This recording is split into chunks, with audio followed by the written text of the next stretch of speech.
Thank you for clicking on the YouTube channel, Nerds in the Hood. What is up, YouTube? It is the homie Rex the T-Rex here, and on today's video, I will be reviewing the 2005 film, The Devil's Rejects. The film's plot synopsis is: the murderous backwoods Firefly family takes to the road to escape the vengeful Sheriff Wydell, who is not afraid of being as ruthless as his targets. The cast for the film is: we have Sig Hag as Captain Spaulding, Sherry Moon Zombie as Baby, Bill Moseley as Otis, and William Forsythe as Sheriff Wydell. This film was directed and written by Rob Zombie. This movie was filmed in California, primarily in the Los Angeles area. This film does great at connecting to the first film, and the really cool thing about it is Rob Zombie did this in a way that doesn't fuck up the story from the last film or change it in any way, shape, or form. This movie literally builds upon the world that Rob Zombie set up in the first film. If you've seen House of a Thousand Corpses, you will know that Rob Zombie has a particular grindhouse-esque style about his films.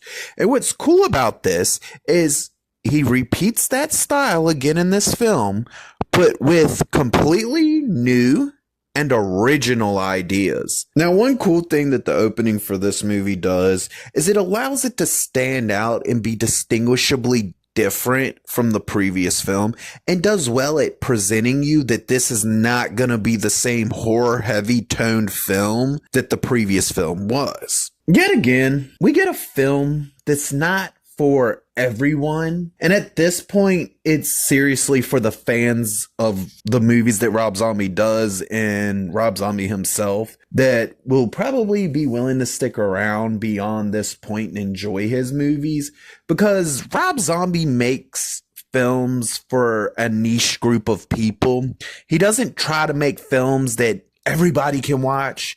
He makes films that he knows are going to sell to a specific group because he has a very unique vision. And yeah, it's not going to be any different. He does amazing with the story. He does great at making sure that he delivers to the fans what they expect and want out of the film. But that's the thing. At this point, either you're a fan of what he's doing or you're not a fan of what he's doing. If you're a fan of what he's doing, you got another great movie to watch. If you're not, this ain't the type of movie for you to watch at all then. In a way that is not surprising at all, we get yet again another phenomenally amazing soundtrack that really fits the story that Rob Zombie wants to tell with these characters in this film. This film does go to some very fucking disturbing places. It still finds a way to be consistently entertaining from beginning to end. Rob Zombie continues to show that he has a unique way of writing his characters that make them feel real and have some depth to them. At the same time, he also makes sure to write his characters to do really fucked up things, because the point of these characters are that they are fucked up. They are deranged. They are psychopaths. They are murderers. And he doesn't try to glorify this, which is one of the reasons I love his writing and his films, is because when he makes fucked up characters, he makes them so fucked up that you know that these are not the type of people that you should praise, worship, put on a pedestal. No, he makes sure that you understand that these are the worst of the worst. They're the most vile and despicable people you can fucking imagine, and delivers amazingly on it. Rob Zombie does amazing in this film on the fact that he continues to build on the world that he set up in A House of a Thousand Corpses, but he doesn't force the previous film to set up the second film. He doesn't force this film to set up the film that comes after this one. No, he focused on the story he wanted to specifically tell in this world for House of a Thousand Corpses. Then he revisits that very world and tells a different story with this film. And that requires a lot of talent, if you ask me. And it requires somebody with a unique vision and a will to see it through. Yet again, Rob Zombie pulls off the magic of making you feel like you're looking through a window into another world. And this is something that I will continue to bring up as long as Zombie does it amazingly, because it deserves to be praised. I haven't seen many directors that could take one story, do it, complete it, end it, and then come back and revisit the same world without somehow fucking something up. And you don't have to worry about that with Rob Zombie in this film, because the man doesn't miss a beat here.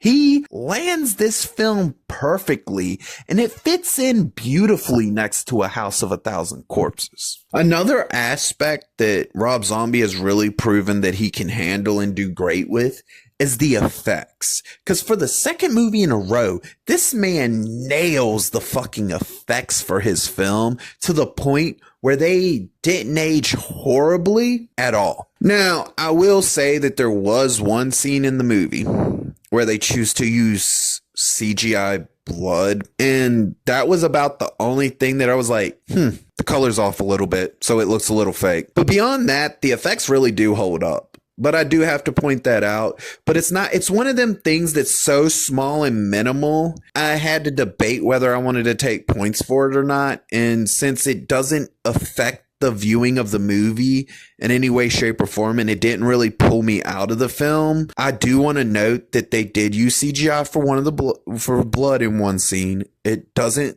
look real. It looks like CGI. But for me, it didn't pull me out of the film. It didn't mess the film up for me. So it didn't lose it enough points to really drop the ranking any. Rob Zombie hits another home run in the fact that he picks the perfect cast and has them play the perfect character that they would excel at and even stand out in. I've said it before, but I want to drive this point home one more time. This movie makes sure that you know that the main characters are the most fucked up people you've ever seen. And this film doesn't try to make you like these characters or tries to make you understand said characters or make you understand the reasoning of said characters.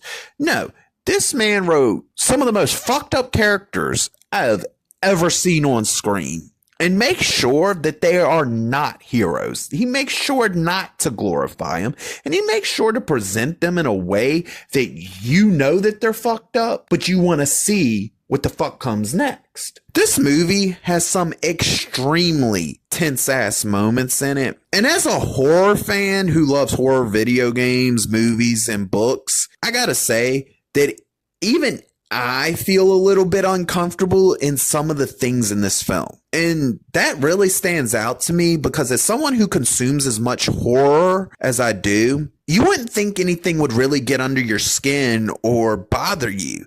But when you got somebody who's so unique in his vision and so talented at what he's delivering, Rob Zombie finds a way to even make the hardest of hardcore horror fans a little uneased, even if it's just a smidgen of unease.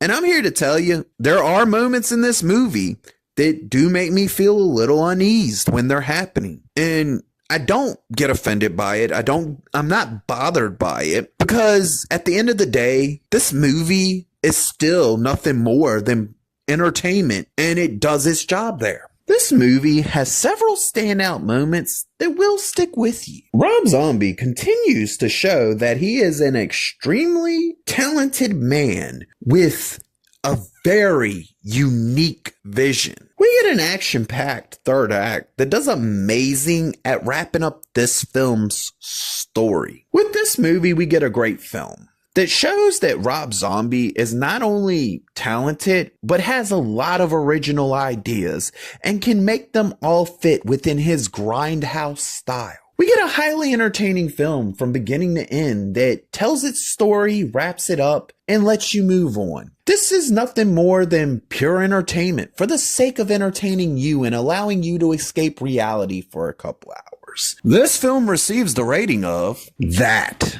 was something special. If you liked the video, please click the thumbs up. If you disagree or agree with me, please leave a comment. And if you really want to see more of me, please hit that subscribe button.